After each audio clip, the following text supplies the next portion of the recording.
everybody, and welcome to the Daily Scopes for the 8th of September. So today we've got the Sun making a trine to Jupiter, which came in on the 7th of September, strongest today at the 8th, and leaving us about the 10th, 11th of September. Mars also makes a parallel to Neptune, which came in on the 31st of August, strongest today on the 8th, and leaving us completely around the 18th of September, so kind of like a longer sort of like influence, because some transits influence only last 2 to 3 days, and moon transits can just last a day, or an hour or two actually, because the moon's, moves fast, and so can Mercury as well. So yeah, the Sun's trine to Jupiter helps us with our growth and expansion and gives us opportunities for personal development, allowing us to be more optimistic, have more confidence, and just have a general sense of abundance, even if you are financially low or things ain't going well. Just having a general attitude of gratitude this time can just make you have just be more positive about your circumstances and just enjoy the simple things in life as well. Some of you may experience good luck under this transit as well, and it can also bring out your natural leadership qualities, so good for kind of tasks where you may have to take a sort of management role in your work, or apply for a management role in a new career or your same kind of profession as well. On the negative, we can become too self-important, too egotistical. We can have too much of an inflated ego, and this can lead to arrogance and having an unrealistic sense of entitlement and self as well. So it's important to maintain a balanced perspective and avoid overextending ourselves and making impulsive decisions driven by our desires for success. Additionally, there's a possibility of becoming complacent and relying too heavily on luck rather than taking active sort of action, positive action. Sometimes we can just we meditate and then sort of like take the daily steps to bring our manifestations into reality. So it just reminds us to do that. Mars' parallel to Neptune increases our intuition, imagination and creativity, so it supports our kind of artistic projects and expression, spiritual exploration as well, encouraging us to tap into our inner desires and follow our passions with dedication and enthusiasm. On the negative end, it can bring about a sense of confusion or delusion, so it's important to stay grounded and discerning, as there is a risk of being misled or deceived by others, or even by your own desires as well. So this aspect may also create a tendency to avoid confrontation or take the path of least resistance, which can hinder your progress in achieving your goals. So to make the best use of today's transits, it's essential to use the positive energy that they bring while remaining sort of mindful of the challenges as well, and maintaining a realistic outlook, staying grounded as well. Use Mars' power to Neptune to deepen your imagination, being open to spiritual healing and exploration as well, so spiritual research, creative research and stuff like that, allowing yourself to be guided by your inner compass. At the same time, be cautious of falling into the trap of wishful thinking or being led astray by illusions or manipulations by others. Stay vigilant and discerning between what is real and what is merely a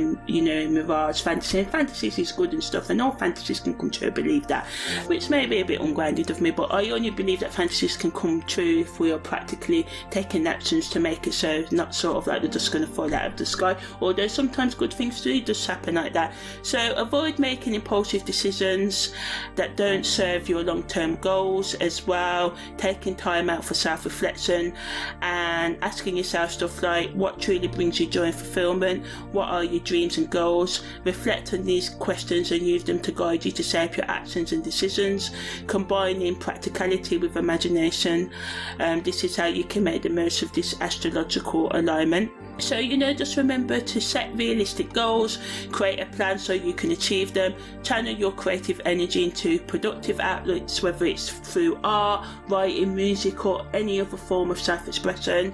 cultivating a sense of patience and perseverance, remembering that Rome wasn't built in a day and neither will your dreams be realised overnight as well, understanding that ultimately success takes time and effort, and to trust in the process and to continue to work diligently, focusedly towards your goals. But yeah, this energy can help us be more conscientious in seeking our goals, seek guidance from trusted mentors and advisors that can provide valuable insights and support. And it's best to surround yourself with positive influences that encourage your growth and motivation to reach new heights. But also remember not to just go with yes people that, you know, will encourage your ungroundedness and just tell you what you want to hear. You know, it's best sometimes to take advice from people that you don't actually like, but actually are expert in their field or are organised or have, you know, life experiences. Don't forget to take care of yourself, prioritise self-cares, routines that nourish your mind, body and soul, and, you know, take time out to, you know, do activities that bring you peace and relaxation, like having a massage, yoga, going for a walk in nature. So yeah, remember to stay true to yourself, listen to your intuition and trust that you have the inner strength to navigate any challenges that come your way. In the end, by staying vigilant, embracing introspection and setting realistic goals and seeking guidance when needed, you can, you know, make the best of this energy. Content creators can use this energy to talk about how we can increase our imagination, how to be more practical, and how to take a balanced approach to using our imagination and creativity, and also using our logical and reason faculties as well. Also talking about how we can tap into our spirituality, the dangers of, you know, negative spirituality, how we should always be developing a one-to-one connection with whoever we see the higher power, and taking personal responsibilities for our lives rather than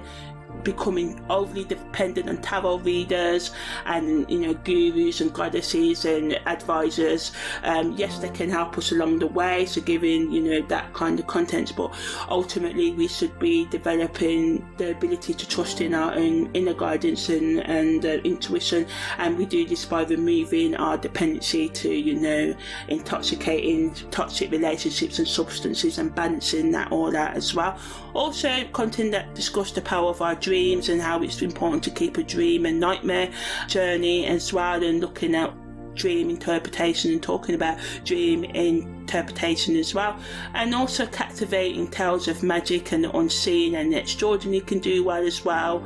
as, you know, talking about self-improvement and goal setting as well. The universe encourages, you know, sharing stories of triumph, overcoming obstacles against all odds, you know, underdog sort of stories about individuals who have risen above life challenges to achieve greatness can do well, to kind of give people that kind of optimism and positive sort of role model. Talking about how we can take calculated risks, what calculated risks are, how we can become more positive in our mindset as well, and also talking about astrology, tarot reading, lucid dreaming, and connecting with the spiritual realm in safe